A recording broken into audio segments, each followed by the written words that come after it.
Bienvenue Stop Invest, la chaîne des top d'investissement. Ici, on parle essentiellement d'entreprises de qualité. Alors, il y a quelques heures, j'ai fait une vidéo sur NIO. Et voilà, c'était plus une vidéo quantitative. C'était la deuxième vidéo qu'on faisait sur la chaîne. Donc, selon les commentaires que j'ai pu recevoir ici, voilà, je me suis dit, OK, ce serait une bonne chose également de parler de cette compagnie-là du point de vue positif. OK, parce qu'au niveau de l'évaluation, voilà, on sait pertinemment que c'est une compagnie de croissance. Donc, qu'est-ce que moi je demande personnellement à une compagnie de croissance? C'est au moins qu'elle s'autofinance. Ça, c'est ce que je demande. Parce qu'en période difficile, si vous ne vous autofinancez pas, ça va être compliqué. Tout simplement parce que vous allez devoir émettre de la dette ou bien de nouvelles actions. D'accord? C'est ce qu'on ne veut pas. On ne veut pas être dilué. OK? Donc, c'est pour ça que sur les compagnies comme NIO ou bien sur une quelconque autre compagnie, il faut faire attention au narratif. Genre, on vous dit, ouais, voiture électrique, c'est l'avenir, la Chine, etc. Mais on oublie très souvent la concurrence et qu'on prend très souvent des raccourcis en comparant cette entité-là à une autre entité qu'on appelle Tesla qui, elle, a déjà les deux pieds sur terre. Donc, NIO, ici, beaucoup de choses peuvent arriver à NIO, même si, il faut l'avouer. Quand on regarde le prix de l'action de NIO ici, c'est une compagnie qui a eu une année 2023 assez compliquée. Donc, 2023 n'a pas été une année facile pour cette compagnie-là. Peut-être que vous avez oublié, mais si vous vous rappelez bien, en 2023, au niveau ici des entreprises chinoises cotées sur le marché américain, voilà, il y avait beaucoup de nuages gris à l'horizon. Vous vous rappelez? Peut-être que vous avez oublié présentement parce que tout se passe maintenant. On fait comme si, voilà, ça n'est jamais arrivé. Donc, vous voyez, généralement, le marché a la mémoire très, très courte. OK? Donc, ce genre de choses-là a impacté NIO. En supplément, vous allez voir, NIO fait quoi? C'est un vendeur de voitures. Il n'y a rien d'autre. Comme Tesla, c'est un vendeur de voitures. Qu'importe ce que vous pouvez dire derrière, ça reste un vendeur de voitures pour le moment. Parce que tout ce qu'on raconte derrière, oui, la technologie, le software, le machin, oui, oui, oui, oui, c'est bien, c'est bien. Mais pour le moment, c'est un vendeur de voitures. Parce que quelqu'un qui va acheter sa voiture Tesla, avant tout, il a besoin de crédit. OK? Donc, s'il a besoin de crédit, l'augmentation des taux d'intérêt impacte cette personne-là. Comme tous les autres business, bien sûr, qui ont, voilà, toutes les grosses dépenses, généralement, que ce soit la maison, voilà, les voitures, voilà, ce genre de choses-là. OK? So, donc pour NIO également, vous avez constaté, c'est une compagnie chinoise. OK? Donc elle vend en majorité en Chine. De toute façon, son marché de prédilection, c'est d'abord la Chine. Donc quand elle veut d'abord dominer le marché chinois qui est considéré comme étant le plus gros marché dans ce secteur-là. Donc, qu'est-ce qui s'est passé en Chine? Les fermetures ici dues au Covid, etc., ont eu un impact sur la production de cette compagnie ici. Mais ça n'a pas été, le bilan n'a pas été si négatif que ça. Il faut également le mentionner. Il n'a pas été si négatif que ça. C'est pour ça qu'il faut souvent apporter des nuances. Nous, on sait déjà que c'est une compagnie qui est de croissance. Et une compagnie de croissance, si elle ne s'autofinance pas, elle ne nous intéresse pas du tout. D'accord? Donc, j'ai reçu un commentaire qui m'a un peu fait. Voilà, je me suis dit, bon, peut-être que ce serait important de pouvoir adresser ce commentaire-là. La personne disait ceci, qu'il a acheté NIO aux alentours de 18 euros, 18 dollars l'action, et qu'aujourd'hui, il réfléchissait entre vendre ou bien rajouter. Quand tu te poses ce genre de questions, ça veut dire que l'analyse n'a pas été bien faite. Parce qu'en fait, tu ne devrais pas te poser ce genre de questions. D'accord? Ça veut dire que. Et c'est pas. Je ne sais pas de critiquer, pas du tout. Je te dis juste mon ressenti ici aujourd'hui. Parce que quand moi je me pose ce genre de questions, ça veut dire qu'il y a une inconnue dans mon analyse. Et je suis mal à l'aise avec. Donc je serais encore plus mal à l'aise si j'ajoute. D'accord? Si j'ajoute à ma position qui est déjà perdante aujourd'hui. Et attention, ça ne veut pas dire, c'est pas parce on a acheté à 18, on est à 9 aujourd'hui, qu'on se dit pertinemment qu'on va perdre. Non. Tu as acheté Neocan l'année passée, qu'est-ce que ça représente dans la vie d'un investisseur? Ça ne veut rien dire. C'est une compagnie de croissance. Si tu factorises ici toutes les informations négatives qu'il y a eu sur NIO, toute la situation en Chine, etc., tu te rends compte que c'est pas si, elle s'est quand même bien comportée. Du point de vue chiffre d'affaires, hein, parce qu'il n'y a pas de bénéfice ici. Elle s'est quand même bien comportée. Et quand tu regardes ici les ratios ici, valeur d'entreprise sur le revenu, qu'on regarde généralement pour une entreprise de croissance, etc., même si je déteste ce ratio-là, parce que moi, j'aime penser en termes de rendement, j'aime penser en termes de bénéfices. OK? Ça ne sert à rien de poursuivre le next big thing. Tôt ou tard, les opportunités d'investissement viennent nous trouver sur place. On ne les poursuit pas du tout. Quand j'identifie une entreprise qualitative et que le prix est élevé, je mets de côté. Je continue à m'informer sur le business. Et le jour où on me présente une opportunité, j'analyse et j'achète. J'analyse, enfin, si après mon analyse, justement, parce que quand on vous pose une opportunité d'investissement, c'est généralement parce qu'il y a un problème. Et le problème, soit il est temporaire ou il est durable. OK? Quand quelqu'un va regarder NIO ici, il va se dire, ah, regarde, le prix a chuté, machin, ça pourrait revenir aux alentours de 63 euros, donc ici, ça doit être un support, machin. Ah non, non, non, arrêtez ce genre de bêtises-là, ok? Oui, c'est certainement un support, mais à la fin de la journée, est-ce que ce prix-ci était justifié? C'est la question qu'on devrait se poser. Est-ce que ce prix était justifié? Ok? Donc, je vais lire à peu près cette note-ci, d'accord? Et je pense qu'à la fin, on va apporter, ça sera une note positive, d'accord? Pour essayer de voir à peu près, hormis le prix, etc., ici, que je ne trouve même pas mauvais, acheter à 18 dollars ici, et aujourd'hui se retrouver à 50% de décote, pour une entreprise qui est de croissance ici, dites-vous que, voilà, du jour au lendemain, il y a beaucoup de choses qui peuvent changer. Et encore, quelle est même la raison pour laquelle le prix a baissé? Surtout si c'est une entreprise qui est encore en train de, voilà, elle n'a pas encore atteint ici son maximum en termes de production, d'accord? Elle investit encore massivement dans l'outil de production. Il y a beaucoup de bonnes nouvelles. D'accord? C'est sûr qu'on fait plus référence ici aux mauvaises nouvelles, mais il faut également voir que c'est une entreprise qui est en plein développement. Donc, ce n'est plus un projet un peu à la opium. Vous voyez ce que je veux dire? Ici, les usines sont là, d'accord? Les voitures sont déjà là, on les voit rouler dans la rue, d'accord? La production, les ventes augmentent de mois en chaque trimestre, donc ça se voit, c'est visible. Ce n'est pas un projet, ce n'est pas sur papier, ce n'est pas en maquette, ok? Donc, il faut déjà le mentionner. Donc, on va lire cet article-ci rapidement et on va revenir sur le commentaire. Alors, la dernière année, les actions chinoises se sont effondrées par crainte d'être radiées des bourses américaines et, si les entreprises étrangères ne donnaient pas aux régulateurs un accès complet aux résultats des audits. La SEC, donc le gendarme, le régulateur américain ici pour les marchés boursiers, donc pour les valeurs mobilières si vous voulez, donc la SEC des États-Unis a publiquement étiqueté plus de 100 entreprises chinoises en danger, dont NIO.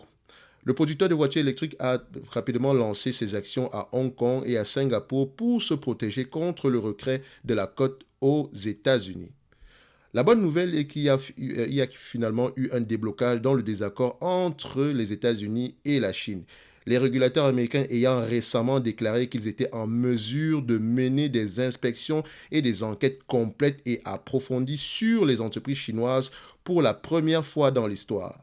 En d'autres termes, le risque de radiation est écarté et c'est une grande nouvelle pour les actions chinoises comme NIO, comme Tencent, comme Alibaba, comme Baidu, comme tout ce que vous voulez. Mais voilà, toutes les entreprises chinoises ici se portent mieux. Juste parce que voilà, ce risque-là n'est plus présent. D'accord? Ou il a été atténué par cette nouvelle-là. OK? Cela nous amène à l'autre grande raison pour laquelle l'action NIO a subi une telle pression ces derniers mois. La pandémie de Covid-19 qui fait rage en Chine, mais comme nous allons le voir, NIO devrait être capable de naviguer dans cette tempête également. Donc techniquement, en fait, la deuxième raison, c'est la pandémie en Chine. OK? La première, c'est voilà, tout ce qui concernait ici le risque de recréer de la cote ici aux États-Unis. La deuxième, c'est tout ce qui concerne ici la pandémie en Chine. OK? Donc la fermeture des usines, etc.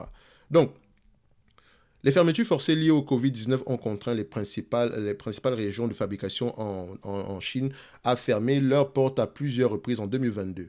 NIO ayant également suspendu temporairement ses activités au moins 2 fois dans l'année, les investisseurs ont eu peur que le fabricant de voitures électriques ne parvienne pas à se développer.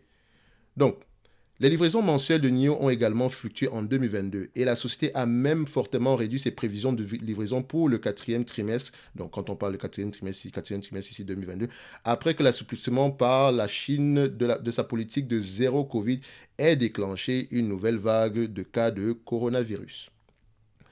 Pourtant, NIO n'a pas seulement dépassé ses prévisions révisées pour le quatrième trimestre, mais a livré un nombre record de véhicules au cours du trimestre en hausse de 51% par rapport à l'année précédente. Les livraisons de NIO en 2022 ont augmenté de 34% par rapport à 2021, ce qui est à nouveau impressionnant compte tenu des contraintes persistantes de la production et de la chaîne d'approvisionnement.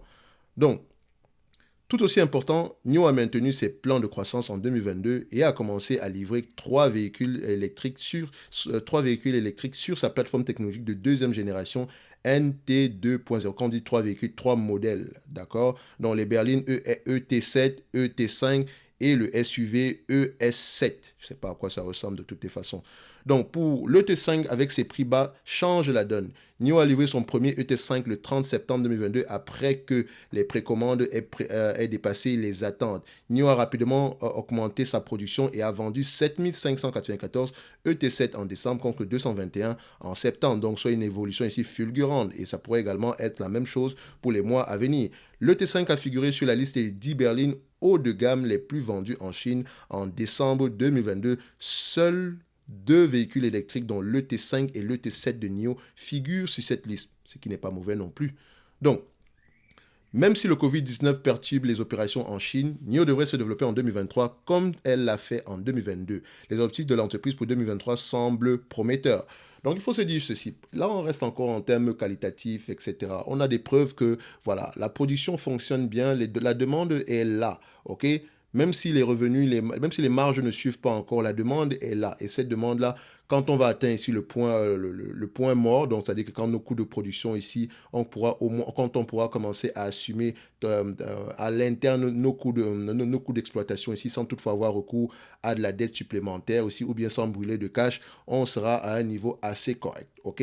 Donc pour le moment, on est en phase de croissance. Ok? Et en phase de croissance, voilà, tout ce qu'on demande, enfin pas que tout ce qu'on demande. L'exécution est très importante. Moi, je demande l'autofinancement au moins, d'accord? Parce que je n'aime pas être dilué, d'accord? Et je n'ai pas envie que l'entreprise s'endette pour lancer la croissance, ok? Donc, NIO prévoit de lancer 5 nouveaux modèles d'ici mi-2023, dont un concurrent de la Tesla Model Y, afin de rattraper son retard sur le leader du secteur des voitures électriques et de gagner des parts de marché en Chine. En Europe, NIO développe rapidement son programme BAAS, donc Battery as Service. BAAS donne à NIO un avantage concurrentiel car les clients peuvent acheter des voitures électriques moins chères, sans pack de batterie et souscrire à des plans pour échanger et mettre à niveau les batteries dans les stations d'échange de NIO, donc les stations de recharge, d'échange si vous voulez. Donc NIO conçoit une voiture, un véhicule électrique grand public qui pourrait se vendre à 50 000 unités par mois d'ici 2024. Ça, ce sont les bonnes nouvelles et ça, c'est ce qui fait partie du narratif de l'entreprise. On reste dans le futur. D'accord? NIO pourrait, voilà, c'est l'imparfait, c'est pas quelque chose, c'est pas encore arrivé. D'accord? C'est pas encore arrivé. D'accord? Mais on est sur la bonne voie. On a quelques preuves ici par rapport aux éléments passés. D'accord? On a quelques éléments ici qui peuvent nous encourager à croire que ça pourrait arriver. Mais ici, comme je le dis toujours, on ne parle pas de chiffres ici. On ne parle pas de bénéfices nets ici. On ne parle pas d'autofinancement. On ne parle pas d'objectif d'autofinancement ici en telle ou telle période. OK? Et c'est ça qui devrait intéresser un investisseur à long terme. Maintenant, si je suis investi sur NIO, moi je vous dirais, NIO n'est pas une entreprise surévaluée. À 18 euros, je ne l'ai pas acheté à un prix extraordinairement élevé. Surtout si elle continue à livrer la marchandise. Admettons juste qu'elle double le revenu par rapport à ce qu'on a présentement ici aujourd'hui. On aura déjà une bonne chose. D'accord? Mais je sais qu'entre-temps, c'est une entreprise qui est à risque. Le moindre soubresaut ici, le moindre couac pourrait tirer les actions vers le bas. OK? Mais comme on dit souvent ici, ce n'est pas le prix de l'action qui nous intéresse, c'est la valeur qui nous intéresse. Donc à la fin de la journée, l'exécution doit être, l'exécution doit être parfaite. OK? Donc, enfin, plus ou moins parfaite, parce qu'aucune exécution n'est parfaite ici. Il y a toujours quelques petits soucis. Mais faites attention. Gardez ici les yeux sur ce qui compte réellement ici, à savoir l'exécution, et prêtez attention à l'évolution des marges. OK? Est-ce que ça veut dire que je vais investir chez NIO ou quoi que ce soit? Non, pas du tout. Ça ne m'intéresse pas. D'accord? Je ne poursuis pas le next big thing. J'ai déjà assez de problèmes aujourd'hui avec des compagnies comme Google ou Amazon, d'accord? Pas besoin d'aller me casser la tête avec du NIO. Je ne cherche pas à vous faire du x5 en 3 ans ou bien du x5 en 2 ans. Moi, 15% en moyenne sur les 5 prochaines années, c'est en moyenne assez satisfaisant pour moi. Je serai l'homme le plus comblé du monde, d'accord? Donc, je ne veux pas plus. Et pour faire du 15%, il faut juste que l'action double sur une période de 5 ans. Je dis bien juste doubler. OK? Et moi, je pense que s'il y a des actions sur lesquelles, voilà, il y a de grandes chances que ça se réalise. Et au moins, sur ces actions-là, il y a de grandes chances que je récupère au moins mon capital de départ. Et ça, c'est la partie la plus importante. C'est l'une des parties les plus importantes également. Parce que sans capital de départ, on ne peut rien faire du tout. Donc, s'il vous plaît, si vous investissez dans des compagnies qui n'ont que pour avantage concurrentiel le narratif, d'accord, faites attention. Soyez prêt à payer la somme totale ici. Bon, on pourra se dire que pour NIO, voilà, on pourra se dire que l'espoir pourrait nous faire vivre ici. Donc, pour le moment, ici, il y a de bonnes chances que l'entreprise se comporte bien dans les mois à venir. Et comme d'habitude, je me réserve le droit de me tromper. Et comme je l'ai dit, ce n'est pas une entreprise qui m'intéresse, d'accord? Je ne pourrais même pas prendre la peine d'aller lire les rapports financiers ici. D'accord? La note ici, voilà, c'est par rapport à ce que j'ai pu lire ici à gauche, à droite, d'accord? Donc maintenant, à vous de voir si les livraisons augmentent, comment est-ce que se comporte la marge brute, comment est-ce que se comportent ici les bénéfices opérationnels, les dépenses opérationnelles, est-ce qu'elles sont stables, est-ce qu'elles sont de plus en plus élevées, et à quelle période on pourrait espérer des bénéfices nets, ou bien à quelle période on pourrait espérer l'autofinancement au moins. OK? Donc, on va se donner rendez-vous ici sur la prochaine vidéo et n'oubliez pas le lien vers la Top Newsletter ainsi que le service Top Premium. Les deux liens sont dans la description de cette vidéo-ci. Merci.